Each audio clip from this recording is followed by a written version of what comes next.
Dear students, we will learn how to handle departmental account sums in today's session. In final accounts, we do single column trading, profit and loss account. In departmental accounts, we are going to do multiple columns. Format of departmental trading and profit and loss account. Assume there are two departments. In trading account, we debit opening stock, purchases, wages, carriage inwards, credit sales, clothing stock, debit gross profit, debit administration expenses, selling expenses, net profit. Only the difference here is columnar from department wise. Columnar wise opening stock, columnar wise purchase, columnar wise wages, columnar wise sales, columnar wise clothing stock, columnar wise administration expenses, selling expenses, net profit. Dear students, a question may arise, sir, whether department-wise information will be provided or not. In most circumstances, the question will provide information by department-wise. They will undoubtedly give 4 items department-wise: opening stock, purchases, sales, and clothing stock. Simply copy and paste the question. Generally, the issue arises because of expenses. Sometimes the question will include common expenses. In this case, we must use common sense and allocate the expenses on suitable basis. For example, advertisement expenses 50,000. There are 2 departments. Now, how will you allocate these expenses? Advertisement expenses are related to sales and are charged to departments based on their sales ratio. You will get department wise net profit. Next, we have to find out overall business profit. We have to open general profit and loss account, or we can call combined profit and loss account. Any expenses or incomes which are not debited or credited in departmental account, we will account in general P&L account. Unallocable expenses, if reasonable basis is not given in the question for allocation of expenses, then we will debit general P&L account. Dear students, the PDF is available in our Telegram group and the link is in the comment box. And now the question which we are picking up, this relates to simple apportionment of expense. It states that trading and profit and loss account of computer and DVD company for the half year ended. Now this line itself is quite important for the half year ended. As a result, the information provided to us is only for the first half of the year. Purchases, computer, and then in the bracket it is written A. It means there might be one department by the name of A and it might be dealing in computer. Then there is another department B which deals in DVD. In purchases, 2 departments have been given to us. Similarly, you have observed that department C is for spare parts for services. As a result, it is possible that there is a department C that deals with spare parts for servicing. Some expenses have been given: salaries and wages, rent, selling expenses, and profits of the entire organization is also given. Sales of respective department A, B and C. There is a department A which is dealing in computer and there is a department B which deals in DVD. There is also a department C which is dealing in what we call servicing and repairs. Clothing stock of these departments have been given. Further, it is stated that prepare departmental account for each of the 3 departments A, B and C mentioned above after taking into consideration the following information.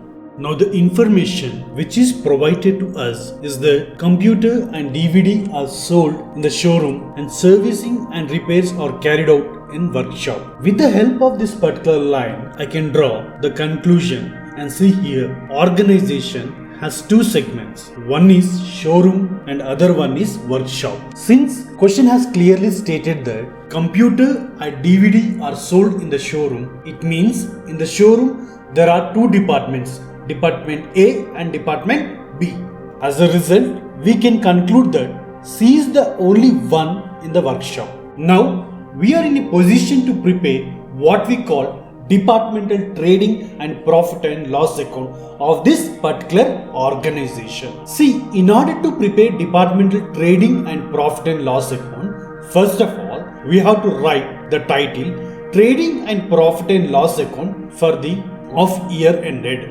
we have to prepare a columnar trading and profit and loss account to assess the performance of these branches. Now, there are three departments. One is A, and I already told you A deals in computer. There is a B which deals in DVD, and other department C which carries out repairs and services. Dear students, remember, expenses directly attributable to a particular department are debited to the respective department account. Purchases of respective departments have been given to us. So what we need to do, we are simply going to put them on the debit side. So I am going to write here purchases. Department A 1,40,700, Department B 90,600, Department C 64,600. Credit sales, Department A 1,50,000, Department B 1 lakh, Department C 25,000. Closing stock, Department A 60,100, Department B 20,300, Department C 44,600. Dear students, compute Department A gross profit,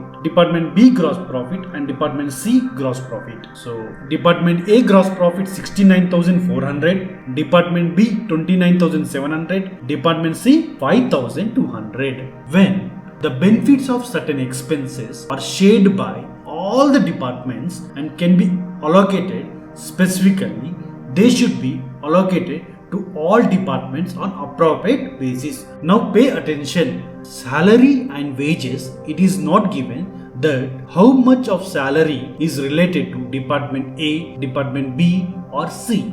When the benefits of certain expenses are shared by all the departments, they should be allocated to all departments on appropriate basis. In order to allocate it, first of all, we will have to go through the direction of the question. Now, look at point number 2.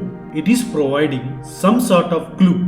Salary and wages comprises as follows. Showroom happens to be 3/4 and workshop happens to be 1/4. So now, you are going to prepare a working notes. Working note number 1, salary and wages. As per trading and profit and loss account of the organization, amount of salary and wages given to you is 48,000. Now, this 48,000, question has given one direction that out of 48,000, 3/4 is related to showroom and 1/4 related to workshop. Dear students, calculate 3/4 of 48,000. 48,000 into 3 by 4 equal to 36,000. 1/4 of 48,000, 48,000 into 1 divided by 4, 12,000.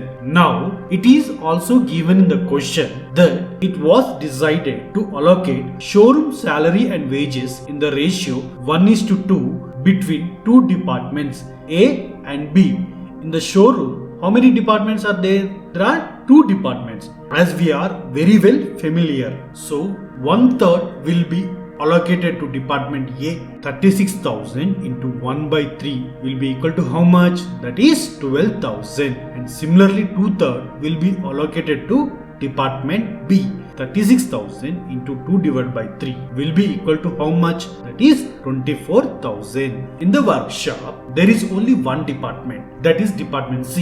So out of 48,000, now we are in a position to say that 12,000 has been allocated to A, Department A, and allocated to Department B 24,000 and C 12,000. So now we can show these expenses under departmental profit and loss account. So salary and wages as per working note number 1.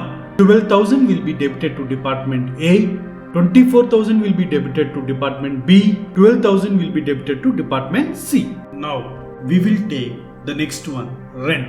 Working note number 2. As per the given information, amount of rent is 10,800. Out of 10,800, it is clearly mentioned in the question, workshop rent is 500 per month. So don't multiply it with 12, rather multiply it with 6 because half yearly information has been given to you.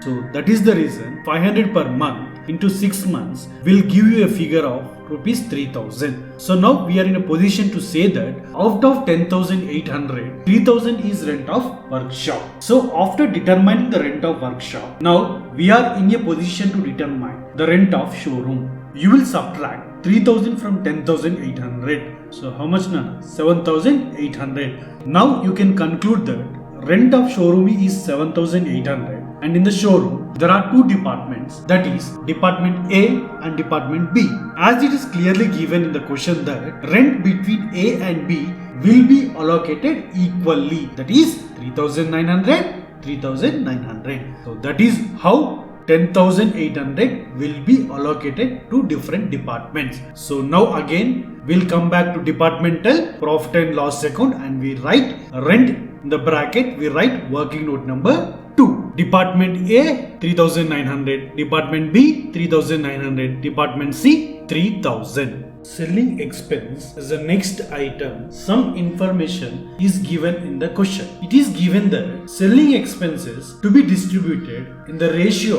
of turnover. Turnover means sales. So again, it is a simple task. Now we are going to allocate selling expense. In order to allocate the selling expense, first of all, you note down the departments A, B and C. You note down the amount of sales is given to you. 1,50,000 of Department A, 1 lakh of Department B, 25,000 of Department C. Now you take the ratio of sales, 6:4:1. So selling expenses of 11,000 will be allocated in this ratio 6:4:1, that is 6,000, 4,000 and 1,000. Selling expenses are apportioned on the basis of sales ratio. Selling expenses to selling expenses, you will write in bracket working note number 3. We have incorporated Department A 6,000, Department B 4,000 and Department C 1,000. We have incorporated all of the information, and we are now able to calculate the net profit of each department wise